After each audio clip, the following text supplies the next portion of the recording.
বিসমিল্লাহির রহমানির রহিম। গত বৃহস্পতিবার 18তম নিবন্ধন পরীক্ষার্থী ছাত্রছাত্রী ভাই বোনেরা এবং এর সাথে যুক্ত হয়েছে 19তম নিবন্ধন পরীক্ষার্থী ছাত্রছাত্রী ভাই বোনেরা, তারা একত্রিত হয়ে এনটিআরসি এর সামনে মানববন্ধন করেছে এবং তাদের প্রতীক্ষিত যে 5টি দাবি ছিল সে 5টি দাবি এনটিআরসি কর্তৃপক্ষের কাছে তারা উপস্থাপন করেছে। যদি এই 5টি দাবি 18তম শিক্ষক নিবন্ধন বা 19তম শিক্ষক নিবন্ধনের জন্য মেনে নেওয়া হয়, তাহলে 18তম শিক্ষক নিবন্ধনের যারা রিটেন পরীক্ষা দিয়েছেন তাদের জন্য অনেকটা শুভকর হবে এবং অল্প নাম্বার পেয়ে আপনারা ভালো স্কুল এবং কলেজে যুক্ত হতে পারবেন। দেখুন, আমরা সেই 5টি দাবি আমরা একটু লক্ষ্য করি। আর যদি এই 5টি দাবি না মেনে নেওয়া হয়, সেই ক্ষেত্রে কিন্তু 18তম এবং 19তম শিক্ষক নিবন্ধন দুইটা নিবন্ধনধারী পরীক্ষার্থীরা কিন্তু আপনারা বিপদে পড়ে যাবেন। যারা 18তম নিবন্ধনধারীরা পরীক্ষা দিয়েছেন তারা কিন্তু সর্বোচ্চ ভালো মার্ক পেয়েও কিন্তু ভালো কলেজ পাবেন না, এমনও হতে পারে আপনাদের চাকরি না হতে পারে। আমরা একটু দেখে আসি যে 18তম শিক্ষক নিবন্ধনধারীদের যে 5টি দাবিগুলো ছিল সে দাবিগুলো আমরা একটু দেখে আসি। এখানে সর্বপ্রথম যে দাবিটি তারা উপস্থাপন করেছে, বৈষম্যমূলক বিশেষ গণবিজ্ঞপ্তি প্রস্তাব প্রত্যাহার করতে হবে। এখানে একটা বিষয় আপনারা লক্ষ্য করেন, আমরা যখন এনটিআরসি কর্তৃপক্ষের যে সার্কুলার প্রকাশিত হয় সেখানে কিন্তু লেখা থাকে যে যাদের বয়স 35 হবে, যাদের বয়স 35 প্লাস হবে তাদের কিন্তু এইখানে কিন্তু স্কুল এবং কলেজে আবেদন করার কোনো সুযোগ নাই। ঠিক আছে, এইটা সার্কুলারে উল্লেখিত থাকার পরও আমরা কিন্তু সেটা পড়ে আমরা কিন্তু অ্যাপ্লাই করি। তারপরেও তারা কেন আন্দোলন করছে? আমার মনে হয় এই আন্দোলনটাই একটা অযৌক্তিক আন্দোলন। আর 18তম নিবন্ধন পরীক্ষার্থীরা অলরেডি রিটেন পরীক্ষা দিয়েছে। পঞ্চম গণবিজ্ঞপ্তি শেষ হওয়ার পরে 18তম নিবন্ধন পরীক্ষার্থীদের যে রেজাল্ট এটা প্রকাশিত না হওয়া পর্যন্ত ষষ্ঠ গণবিজ্ঞপ্তি দিয়ে একটা বৈষম্যমূলক একটা কাজ। আমরা এটার পক্ষপাতিত্ব করি না এবং এইটা কারণে পক্ষপাতিত্ব করা উচিত নয়।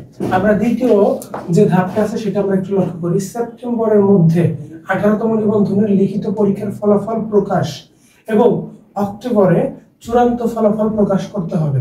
এখানে বলা হয়েছে যে সেপ্টেম্বরের মধ্যে 18তম নিবন্ধনের যে লিখিত পরীক্ষার ফলাফলটা আছে সেটা প্রকাশ করতে হবে এবং অক্টোবরে চূড়ান্ত মানে ভাইভা পরীক্ষা দিয়ে তাদের চূড়ান্ত যে ফলাফলটা আছে সেই ফলাফলটা প্রকাশ করতে হবে। এটা খুবই যৌক্তিক একটা দাবি।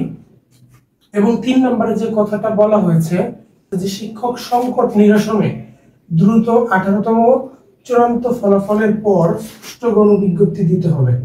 এই কথাটা সম্পূর্ণ যৌক্তিক একটা কথা। এখানে দেখেন, শিক্ষক সংকট নিরসনে যারা 18তম পরীক্ষা দিয়েছেন তাদের লিখিত পরীক্ষা ফলাফল প্রকাশ করে এবং চূড়ান্ত ফলাফল প্রকাশ করে তারপরে ষষ্ঠ গণবিজ্ঞপ্তি প্রকাশ করার কথা বলা হয়েছে। এখন পঞ্চম গণবিজ্ঞপ্তিতে আপনারা দেখেছেন যারা 17তম নিবন্ধনধারী এবং 16তম নিবন্ধনধারীরা আবেদন করেছিলেন এবং যাদের 35 ওভার হয়ে গেছে, 35-এর বেশি বয়স হয়ে গেছে, তারা কিন্তু আবেদন করতে পারে না এবং সার্কুলারে সেটা লেখাই ছিল যে 35-এর বেশি হলে তারা আবেদন করতে পারবে না। এখন তাদেরকে আবার পুনরায় সুযোগ দেওয়া, এটা কিন্তু 18তম নিবন্ধন পরীক্ষার্থীদের উপর একটা বৈষম্যমূলক একটা চাপ এইখানে কিন্তু তাদের সাথে একটা বৈষম্যমূলক একটা কাজ করা হচ্ছে, যেটার পক্ষপাতিত্ব আমরা কখনোই করি না। 4 নম্বর যে দাবিটি আছে, অটো এমপিও চালু করতে হবে। 5 নম্বরে যে কথাটা বলা হয়েছে যে 35 প্লাসদের সুযোগ দেওয়া যাবে না। এখানে আমরা জানি গত পঞ্চম গণবিজ্ঞপ্তিতে 96,000 প্লাস এখানে শূন্য পদ ছিল।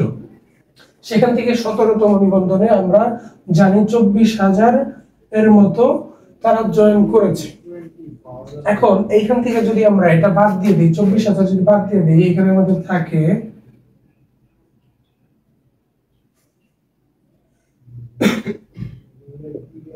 এখানে কিন্তু আমাদের 72,000 আসন এখানে কিন্তু শূন্য থাকে। তার ভিতরে এখন যে আমাদের যে বর্তমানে যে সিচুয়েশন, এখানে কিন্তু অনেক স্কুল কলেজে জাল সনদধারীরা কিন্তু চাকরি করছে, সেটাকে যদি প্রত্যাহার করা হয় বা এটার ভিতরে যদি আপনারা সেটা যদি প্রত্যাহার করে সেখানে কিন্তু আরো অনেক শূন্যপদ এখানে যুক্ত হবে। এর ভিতরে আরো অনেকেই অবসর নিচ্ছেন, সেই শূন্যপদের সংখ্যাও কিন্তু এখানে যুক্ত হবে। সব মিলিয়ে আমরা 1,00,000 আসন সংখ্যা এটা আমরা ধরতে পারি প্রায় 1,00,000। এখন যদি বিশেষ কোনো বিজ্ঞপ্তি দেওয়া হয় 1 থেকে 17তম নিবন্ধনধারীদের জন্য, যাদের বয়স পার হয়ে গেছে, যাদের বা যে সনদটা ভ্যালিডিটি শেষ হয়ে গেছে, এই ধরনের যদি তাদেরকে নিয়োগ দেওয়া হয়, এইখানে কিন্তু প্রায় শূন্য পদে কিন্তু ফ্লাফ হয়ে যাবে। সেই ক্ষেত্রে 18তম নিবন্ধনধারীরা যারা আছেন তারা কিন্তু ভালো মার্ক পেয়েও ভালো স্কুলে এবং ভালো কলেজে কিন্তু আপনারা জয়েন করতে পারবেন না। এই জন্য আপনারা সবাই যে 5টি দাবি আছে, এই 5টি দাবি 18তম শিক্ষক নিবন্ধন এবং 19তম শিক্ষক নিবন্ধনের জন্য এই 5টি দাবি আমি এই মেনে নেওয়ার জন্য অনুরোধ করছি।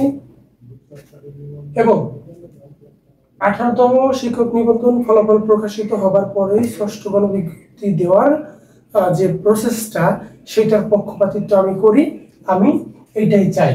এখন আপনাদের যদি আমার ভিডিওতে কোনো ভুল ত্রুটি বা ভুল ভ্রান্তি হয়ে থাকে, ক্ষমা সুন্দর দৃষ্টিতে দেখবেন। ভালো থাকবেন। আসসালামু আলাইকুম।